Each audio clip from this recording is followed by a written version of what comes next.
Today, readers across the world are getting their first real look at Harper Lee's Go Set a Watchman. I say real look because the first chapter was published in a newspaper a few days ago. This, of course, is the follow-up novel to the 55-year-old classic To Kill a Mockingbird.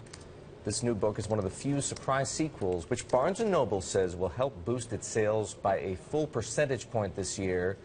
If realized, that would mark the company's best improvement in at least 7 years. Bloomberg's Ramy Inocencio has been looking at the astounding numbers around this, well, To Kill a Mockingbird, the classic, and this follow-up.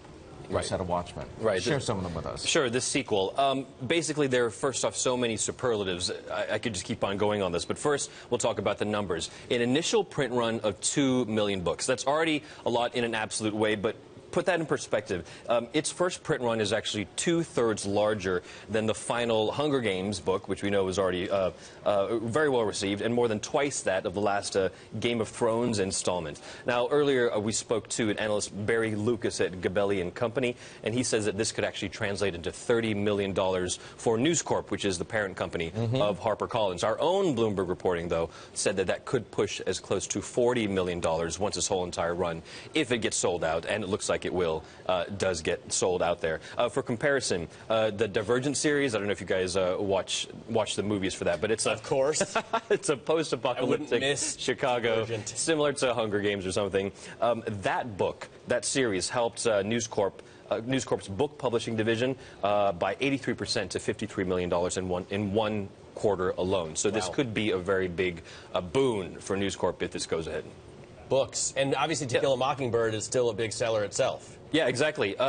Basically, of course, it has 55 years on To Set a Watchman, but it has given royalties to Harper Lee, the author, of $9,000 per day. She hasn't had to work because of this. Continuously, even to this day. She's 89 years old.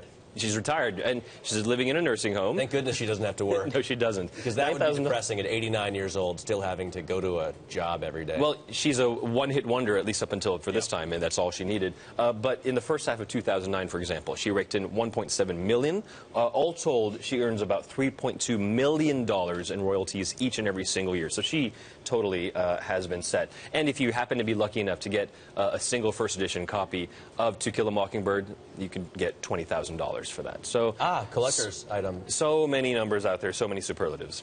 All right. It's a really cool story. It's really fascinating, actually, the whole backstory. And I recommend to viewers, if you didn't see it on Business Week on our cover, go back and definitely read that, because there's so many questions about why this came out, should it come out, and an interesting plot twist too.